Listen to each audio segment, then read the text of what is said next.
We like to believe that educated, independent women don't end up in abusive marriages, that awareness protects us, that intelligence is armor. But here's the thing, abuse doesn't always look like violence at first. More often than not, it looks a lot like love. Hello and welcome back to Read and Reviewed, the series where I bring you the books worth talking about. Today, we're talking about Boys Don't Cry by Meghna Pant, a thriller inspired by the author's own experience with domestic abuse. Now, the story follows Menaka Patodi, a modern, successful Indian woman who falls in love and marries quickly. What begins as romance slowly shifts into something darker: gaslighting, isolation, control. As an immigrant in a foreign country, she becomes increasingly trapped in a marriage that she can't easily escape. Now, the abuse she faces doesn't arrive all at once.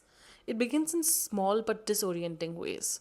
Her phone calls are monitored, her friendships are questioned, her money is controlled. Massive arguments end with apologies that sound a lot like devotion.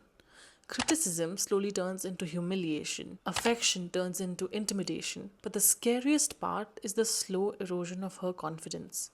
The way she's made to doubt her memory, her judgment, and eventually her sense of self. But then Menaka does something decisive. She ends the marriage, goes back home, gets herself an apartment, and throws herself a divorce party with some of her closest friends. But that same night of the party, her ex husband is found dead in his apartment. Now, for obvious reasons, Menaka becomes a person of interest, so she's arrested and brought in for interrogation. And the novel unfolds as her confession to the officer, forcing us to question what we believe about guilt, innocence, and more importantly, about who gets to control the narrative.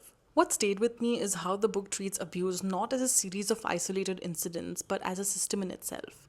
It shows how control builds quietly, how normalization of abuse happens, and why living in such relationships is rarely simple or easy. So, in that sense, it reads less like fiction and more like a social document about modern marriages and the silences that surround it. As a thriller, the book isn't perfect. So, if you're expecting a fast paced murder mystery, this isn't quite that. I do think it's more a psychological portrait than a traditional thriller. But the story stays with you because of the questions it raises about how easily we trust our own certainty about the bigger decisions of life. Though intensely readable, this is not an easy read, but I do think it's an important one. I finished it on a 3 hour flight without looking up once. So if you're drawn to stories that combine suspense with social truth, Boys Don't Cry is worth your time. Thank you for joining me on this episode, and until next time, happy reading.